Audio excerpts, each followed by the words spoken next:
नमस्कार सभी श्रोतागण। यूट्यूब पे जितने लोग मुझे पहचानते होंगे, फेसबुक पे जितने लोग पहचानते होंगे, सबको प्रेम कुमार का नमस्कार। जय भीम, जय जोहार, सत श्री अकाल। सभी को दीपावली एवं छठ पूजा की हार्दिक शुभकामनाएं जो अभी अभी बीता है। जैसा कि मैंने कहा था, कल अनाउंस किया था संध्या में कि मैं आज सुबह 9:30 बजे यूट्यूब पे लाइव स्ट्रीम रहूँगा। मेरा चैनल मोनेटाइज नहीं है, इसलिए वहाँ लाइव आने में दिक्कत आ रही है, इसलिए मैं ये वीडियो बनाकर डाल रहा हूँ। वादे के मुताबिक मैंने कहा था कि महाराष्ट्र की मौजूदा परिस्थिति और देश में जो राजनीतिक हालात अभी निर्माण हुए हैं पिछले 2 महीने में, उसके ऊपर अपने विचार में रखूँगा। मैं आपको अपना परिचय दे दूँ। मेरा नाम प्रेमलाल कृष्ण कुमार कुंवर। मैं बहुजन समाज पार्टी हिंगना विधानसभा भाईचारा कमेटी का संयोजक हूं। इस पद के नाते मैं बहुजन समाज पार्टी की ओर से अपने राजनीतिक विचार हमेशा व्यक्त करते रहता हूं और हमारे महाराष्ट्र और भारत देश के अंदर जो भी वास्तविक परिस्थिति अभी चालू है उसके ऊपर सच्चाई से, बेबाकी से अपनी बात रखूंगा। साथियों, जैसा कि आप सबको पता है, मैं नागपुर से आता हूँ। हिंगना विधानसभा नागपुर जिले में आती है और अभी कुछ ही दिन पहले एक और घटनाक्रम, ये ईडी सरकार 50 खोखे सरकार, 50 खोखे एकदम ओके, इसके कार्यकाल के 3 महीने के अंदर ये चौथा प्रोजेक्ट जो नागपुर में टाटा एयरबस का प्रोजेक्ट लगने वाला था वो भी चला गया। गुजरात, अगेन गुजरात, 4 प्रोजेक्ट अब तक जा चुके हैं गुजरात। तमाम विपक्षी पार्टियों के युवा कांग्रेस, राष्ट्रवादी कांग्रेस के लोगों ने माननीय फडणवीस, उप मुख्यमंत्री फडणवीस साहब के घर पे धरना प्रदर्शन किया। इसके पहले आघाड़ी सरकार थी। ये दोनों ही आपस में एक दूसरे को प्रत्यारोप पर जनता को शायद बेवकूफ़ समझ रखा है इन्होंने। लेकिन कुछ शहर अध्यक्षों की जो राय आई कि माननीय उप मुख्यमंत्री देवेंद्र फडणवीस साहब को अगला इलेक्शन गुजरात से लड़ना चाहिए। वाकई में ये स्टेटमेंट बहुत सटीक है। साथियों, ज़्यादा समय नहीं, 2 साल पहले का वाक्य अगर आप याद करेंगे तो मीडिया में भी पड़ा हुआ है। आज के वर्तमान उप मुख्यमंत्री देवेंद्र फडणवीस साहब कोविड वैक्सीन के समय में भी उन्होंने ऐसा ही किया था। वो मुंबई में थे और वहाँ से कई ट्रक उन्होंने शिफ्ट किए गुजरात, वो भी एक स्ट्रिंग आया था। तो ये मानसिकता तो क्लियर है कि हमारे नागपुर के फडणवीस साहब, उनको नागपुर की चिंता बिल्कुल नहीं है।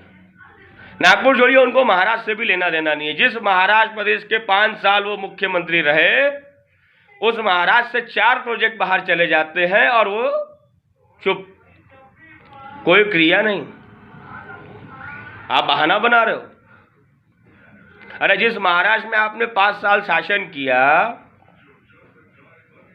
अब उस महाराष्ट्र का कुछ तो कर्ज आपके ऊपर बनता होगा। जिस नागपुर शहर ने आपको बारंबार आमदार बनाया, जिस नागपुर शहर ने आपको इतना प्रेम दिया, उस नागपुर का प्रोजेक्ट छिन गया,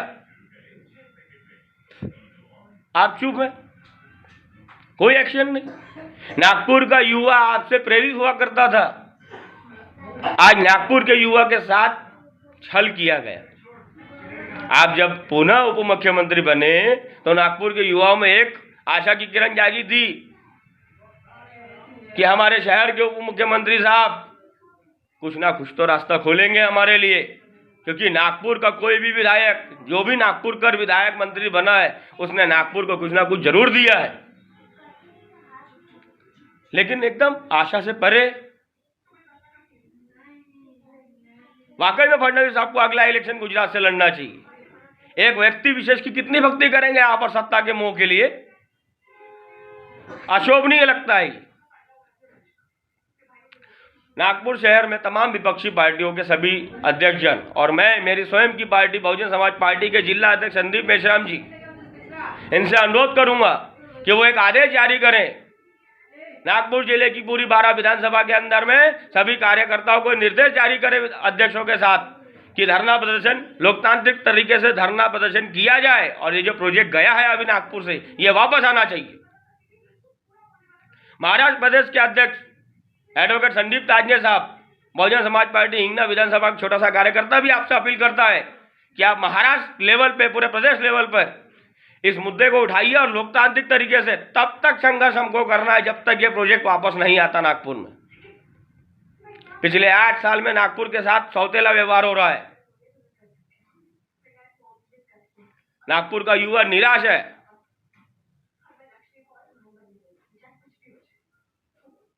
बहुजन समाज पार्टी के सभी पदाधिकारी से मैं अनुरोध करता हूं कि इन मुद्दों पे, जनता के मुद्दों पे ध्यान दिया जाए। अगर हमें आगे सफल होना है, जनता के बीच में चुनाव लड़ने जाना है, तो जनता के मुद्दे हमको बारंबार उठाने होंगे, संघर्ष करके जनता को न्याय दिलाना होगा। बहुजन समाज पार्टी की यही पहचान है कि वो कोई मुद्दा उठाती नहीं है, जब वो मुद्दा उठाती है तो उसका सोल्यूशन, उसका समापन विधिवत तरीके से करा के देती है। जनता के न्याय वाली पार्टी हमारी बहुजन समाज पार्टी। इस बारे में नागपुर जिला अध्यक्ष संदीप भाऊ मेश्राम, प्रदेश अध्यक्ष एडवोकेट संदीप ताजने साहब हिंगना विधानसभा की गुहार को कृपया कर स्वीकार कीजिए और राष्ट्र प्रदेश व्यापी एक बड़ा आंदोलन, एक बड़ी मूवमेंट इस मुद्दे पे खड़ी होनी चाहिए, क्योंकि ये युवाओं से जुड़ा हुआ मामला है, हर लोगों के घर से जुड़ा हुआ मामला है।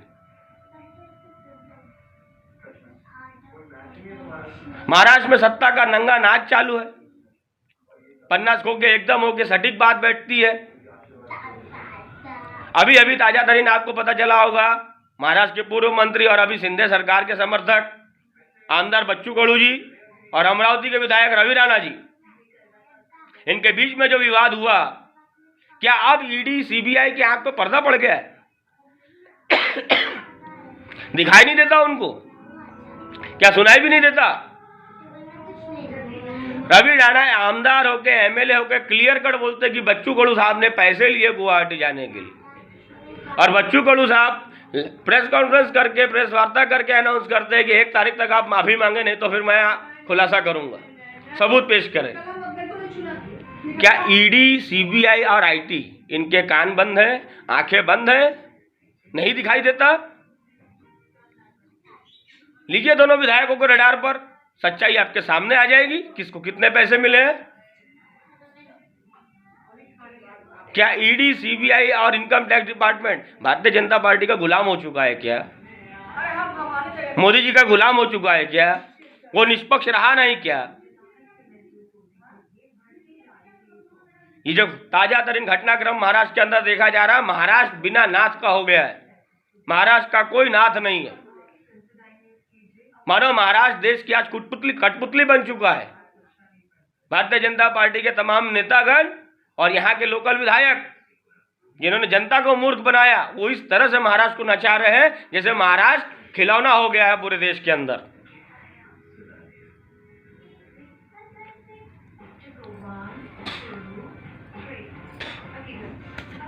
अगर इतनी भक्ति करनी है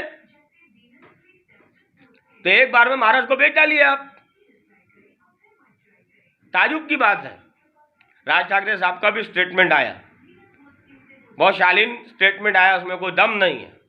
राज ठाकरे साहब बहुत बड़ी बड़ी बातें करते थे, मराठी अस्मिता, मराठी अस्मिता, मराठी अस्मिता।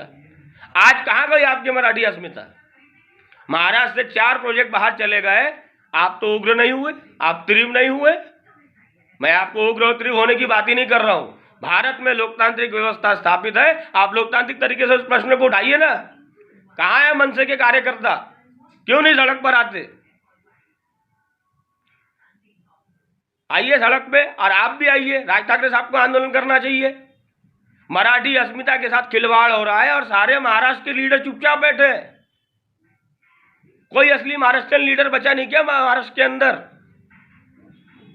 मैं हमारे बहुजन समाज पार्टी के प्रदेश अध्यक्ष एडवोकेट संदीप ताजने साहब से पुनः रिक्वेस्ट करूंगा कि इस मुद्दा पर प्रदेश व्यापी आप आंदोलन का ऐलान जारी करिए। बहुजन समाज पार्टी के नेतृत्व में यह आंदोलन निरंतर जारी रहना चाहिए जब तक यह प्रोजेक्ट वापस नहीं आता या इसके विकल्प में कोई बड़ा प्रोजेक्ट महाराष्ट्र को नहीं मिलता। महाराष्ट्र वो प्रदेश है जो पूरे देश को चलाने का काम करता है। महाराष्ट्र के अंदर देश की आर्थिक राजधानी मुंबई है, और मुंबई ऐसे नहीं बनती, महाराष्ट्र के सभी 48 जिले मिलकर मुंबई बनती है। महाराष्ट्र का एक जिला टॉप का है। महाराष्ट्र एक संपन्न प्रदेश है पूरे भारत के अंदर। तमाम महाराष्ट्र मराठी, मैं तो पैदाइशी मराठी हूँ क्योंकि मेरा जन्म ही महाराष्ट्र नागपुर में हुआ, और मैं अपने आप को मराठी मानता हूँ। मेरे खून में मराठी है, मराठा है। ये बात और है कि मैं उत्तर प्रदेश की पृष्ठभूमि से मेरा ताल्लुकात है, लेकिन हमारी 5वीं पीढ़ी यहाँ पे है। महाराष्ट्र ने हमारे परिवार को, हमारे खानदान को, हमको बहुत कुछ दिया है, और यह हमारा दायित्व बनता है। आज जब महाराष्ट्र के साथ अन्याय हो रहा है तो हमें एक टांग पे खड़े रहना होगा। मैं तमाम हिंगना विधानसभा में जितने उत्तर भारतीय लोग हैं उनसे भी अपील करूंगा, जिस महाराष्ट्र ने हमको रोजी रोटी दी, छत दी, उस महाराष्ट्र के लिए लड़ने का समय आ गया है। आज उस महाराष्ट्र के साथ खिलवाड़ हो रहा है, मानो जैसे महाराष्ट्र को द्रौपदी बना दिया गया हो, और एक तरफ कौरव और एक तरफ पांडव है। भरी सभा में महाराष्ट्र का चीरहरण किया जा रहा है पूरे देश के सामने। इस वीडियो को थोड़ा और आगे बढ़ाता हूं और अपनी श्रद्धांजलि व्यक्त करता हूं। मोरबी में हुई, गुजरात मोरबी में पुल घटना जो हुई, उनमें जो जिनकी मृत्यु हुई उनके प्रति मैं अपने श्रद्धा सुमन व्यक्त करता हूं। वो राजनीतिक विषय नहीं है, लेकिन कितनी बड़ी लापरवाही शासन की। प्रधानमंत्री का अपना गृह राज्य क्यों खिलवाड़ कर रहे हैं सर लोगों की जिंदगी के साथ में? पावर का गलत इस्तेमाल। एक हैंड वॉच बनाने वाली कंपनी को उस पुल रिपेयरिंग का ठेका दिया जाता है। हर हर मोदी, घर घर मोदी बोलने वाले, अब तो जवाब लाओ, पूछो, सवाल पूछो। बहुत अशोभनीय है, लेकिन बहुजन समाज पार्टी को एक बात ध्यान रखनी होगी। मैं हमारी राष्ट्रीय अध्यक्षा बहन कुमारी मायावती से भी अपील करना चाहूंगा कि आपको अब बेबाकी से सभी प्रदेश अध्यक्षों को आदेश जारी कीजिए कि लोग रास्तों पे आके संघर्ष करें। लोकतांत्रिक प्रक्रिया से ध्यान में रखते हुए लोकतांत्रिक अधिकारों का इस्तेमाल कर संघर्ष करें। निश्चित ही हमारी जीत होगी, और हम हर मुद्दे में सफलतापूर्वक ये जो घटनाक्रम चल रहे हैं, जो लोग जबरदस्ती की जा रही है देश के पब्लिक के साथ, जनता के साथ, ये हुकुमशाही को हम हटा सकते हैं अगर हमने लोकतांत्रिक नियमों का पालन करते हुए संघर्ष किया। तो आपका भी निर्माण, बहुजन समाज पार्टी का निर्माण ही लोकतांत्रिक प्रक्रिया से हुआ है। लोकतांत्रिक तरीके से आंदोलन को आगे बढ़ाया, तब जाकर बहुजन समाज पार्टी का निर्माण हुआ। बहुत सारे नेताओं का भी निर्माण लोकतांत्रिक प्रक्रिया से हुआ है, आंदोलन के रास्ते से हुआ है, संघर्ष के रास्ते से हुआ है। इस वीडियो के माध्यम से मैं आप सबको कहना चाहूंगा, हिंगना विधानसभा के जितने भी युवा हैं, आज समय आ गया है कि लोकतांत्रिक प्रक्रिया अपनाकर, लोकतांत्रिक नियमों को ध्यान में रखते हुए रास्ते पे उतरकर संघर्ष करना, यह हमारा अधिकार है। हमें आंदोलन करने से कोई रोक नहीं सकता। हम अपने रोजगार के लिए बोलेंगे, वारंवार बोलेंगे। और हमारे हिंगना विधानसभा के अध्यक्ष श्रीमान महेश वासनिक जी से भी मैं निवेदन करना चाहूंगा कि निकट भविष्य के अंदर पूरी योजना बनाकर और लोकतांत्रिक तरीके से इस मुद्दे के ऊपर एक बड़ा आंदोलन खड़ा करने का प्रयास करें। प्रेम कुमार और उसकी पूरी टीम, हमारी ऑटो यूनियन की टीम आपके साथ है। बहुत तकलीफ हुई है इन बीते दिनों के घटनाक्रम से देखते हुए। पुनः बोलूंगा, ईडी, सीबीआई और आईटी ताजा घटनाक्रम बच्चू कडू जी और रवि राणा के बीच में जो हुआ है उसकी जांच की जाए। ये सरकार का चरित्र खुल के सामने आ जाएगा। इतना ही कहूंगा। जय भीम, जय जोहार, जय भारत, जय हिंद।